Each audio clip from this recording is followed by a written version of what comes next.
C'est à la fois une très bonne question et une question pas si simple à laquelle il n'est pas si simple que ça de répondre en fait.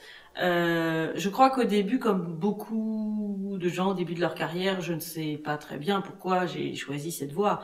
Assez rapidement, en revanche, c'est-à-dire assez rapidement, quand j'ai commencé mes études à l'université, je me suis rendu compte que ce qui m'intéressait le plus dans les études que j'étais en train de suivre, c'était de mieux comprendre le monde dans lequel on vivait, c'est-à-dire les phénomènes dont je ne suis pas sûre qu'à l'époque je pouvais les qualifier de phénomènes économiques, environnants, autre chose comme ça, mais disons que j'avais envie de comprendre, d'aller un peu plus loin que ce que je lisais dans le journal.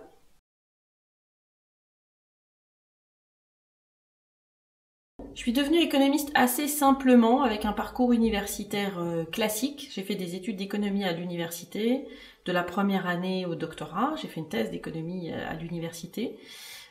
Mais je crois surtout qu'on devient économiste en pratiquant l'économie, si je puis dire.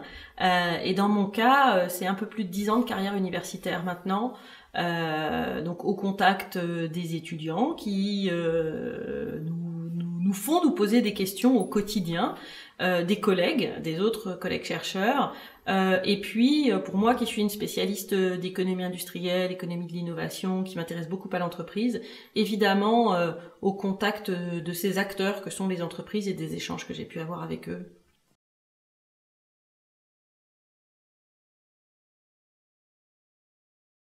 Donc, mon métier comporte deux faces. Je suis à la fois enseignant et à la fois chercheur. Donc, l'enseignement, c'est, je vais dire comme un peu partout, l'objectif c'est de dispenser des connaissances, des savoirs à des étudiants dans des salles de cours, des amphithéâtres ou des salles de cours à l'université. Et l'autre volet de mon métier, c'est la recherche. Et donc, moi, je conduis des activités de recherche sur des thématiques d'économie industrielle, économie de l'innovation, problématiques qui intéressent les entreprises.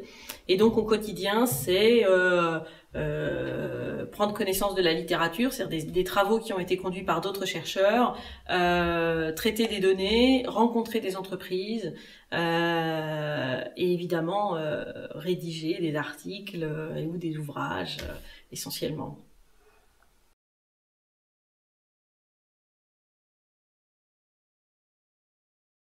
Ce qui me plaît le plus dans mon métier, je dirais que c'est essentiellement l'interaction avec les autres.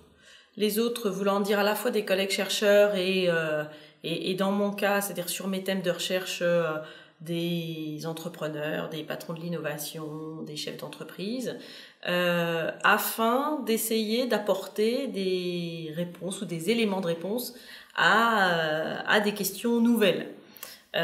Ça, c'est la partie vraiment challenging du travail, c'est la partie la plus intéressante, c'est-à-dire faire des choses originales, pas originales au sens fantasque, mais originales au sens nouvelle.